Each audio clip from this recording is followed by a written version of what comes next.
sini kami dari kelompok 3 akan mempresentasikan tugas PPABK terkait dengan topik 6 demonstrasi kontekstual mengenai analisis ketersediaan sistem dukungan di Indonesia. Adapun untuk anggota kelompok, yang pertama yaitu Nur Fidiatun B, yang kedua yaitu Nuri Latifah, yang ketiga Putri Lydia Forestias, yang keempat Restiana, dan yang terakhir yaitu Rianti Basi. Adapun 6 poin yang akan kita bahas terkait materi pada hari ini. Yang pertama yaitu unit layanan disabilitas, yang kedua yaitu pusat sumber, yang ketiga yaitu sekolah khusus atau luar biasa, yang keempat dunia usaha dan dunia industri, yang kelima organisasi masyarakat sipil, dan yang terakhir yaitu program transisi. Untuk topik pertama saya akan membahas terkait dengan unit layanan disabilitas, di mana untuk ketersediaannya di sini hingga Maret 2024, 29 dari 38 provinsi telah memulai pembentukan ULD dengan 34 provinsi. Dengan 10 provinsi memiliki surat keterangan atau SK resmi di tingkat Dinas Pendidikan Provinsi. Beberapa perguruan tinggi dan dinas di kota besar seperti Jakarta, Yogyakarta, Bandung, dan Surabaya. Untuk deskripsinya yaitu unit layanan disabilitas merupakan unit yang dibentuk oleh pemerintah daerah melalui Dinas Pendidikan untuk mendukung penyelenggaraan pendidikan inklusif. Hingga saat ini terdapat 77 kabupaten atau kota yang telah memiliki surat keputusan atau SK pembentukan unit layanan disabilitas. Untuk sumbernya yaitu tertera pada Kemenko PMK PDM Dikdasmen, terdapat pada link berikut.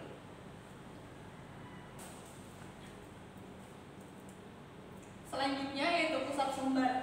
Ketersediaannya tersebar di berbagai daerah, namun seringkali beroperasi di sekolah luar biasa atau SLB karena keterbatasan fasilitas mandiri. Terbatas di sekolah inklusif dan di SLB di provinsi tertentu seperti Jawa Timur, daerah istimewa Yogyakarta, dan Bali. Di deskripsinya, pusat sumber atau resource center berfungsi sebagai pusat informasi dan pembelajaran untuk mendukung inklusi disabilitas. Contohnya adalah resource center, pusat rehabilitasi Yakum yang menyediakan pelatihan dan sumber daya bagi masyarakat dan lembaga terkait. Adapun sumbernya tertera pada link yang ada di layar.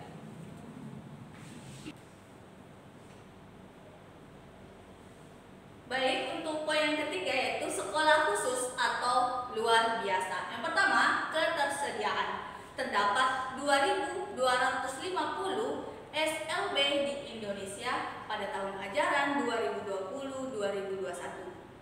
Dengan 2017 diantaranya berbentuk SLB.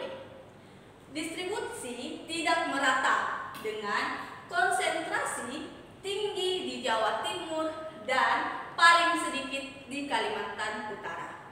Yang kedua, deskripsi. SLB adalah lembaga pendidikan khusus untuk anak berkebutuhan khusus dengan berbagai jenis seperti SLB A atau tunanetra, SLB B atau tunarungu, SLB C atau tunagrahita, dan SLBD atau tunadaksa.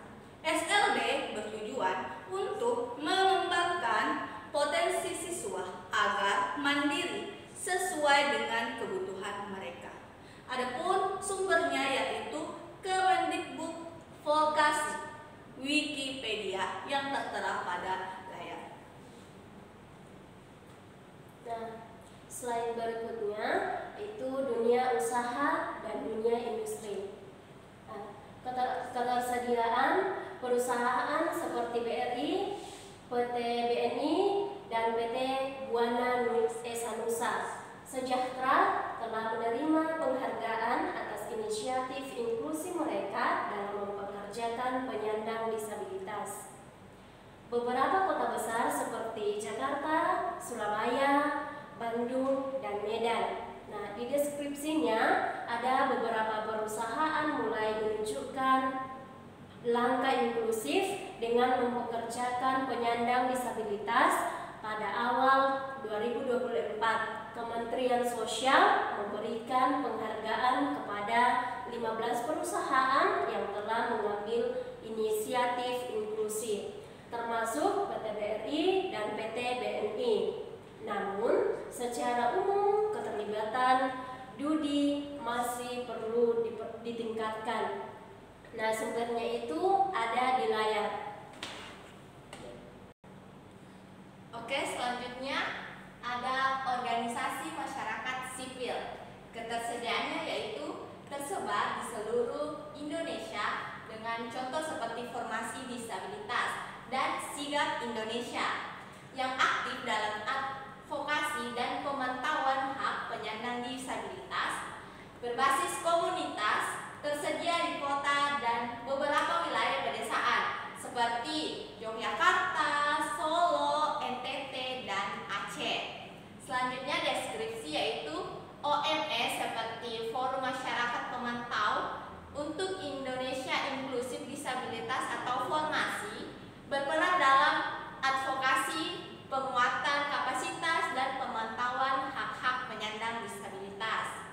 Mereka menjembatani komunitas antara masyarakat sipil dan pemerintah untuk mewujudkan inklusi sosial. Adapun sumbernya yaitu terdapat pada Formasi Disabilitas, bisa dilihat pada link berikut. Selanjutnya yaitu program transisi. Ketersediaannya dilaksanakan di berbagai daerah seperti Solo Raya untuk mempersiapkan siswa berkebutuhan khusus dalam masa transisi dari pendidikan ke dunia kerja atau kehidupan mandiri. Nah, uji coba di beberapa sekolah inklusif di Jawa Tengah, Yogyakarta, dan Bali. Adapun deskripsinya yaitu program transisi membantu siswa berkebutuhan khusus dalam mempersiapkan diri memasuki dunia kerja atau pendidikan lanjutan setelah menyelesaikan pendidikan di SLB. Nah, implementasi program ini masih terbatas dan memerlukan integrasi lebih lanjut dengan kurikulum serta dukungan dari berbagai pihak. Nah, sumbernya yaitu dapat dilihat pada link berikut. Baik, itu tadi hasil presentasi dari kelompok 3. Saya ucapkan terima kasih. Assalamualaikum warahmatullahi wabarakatuh.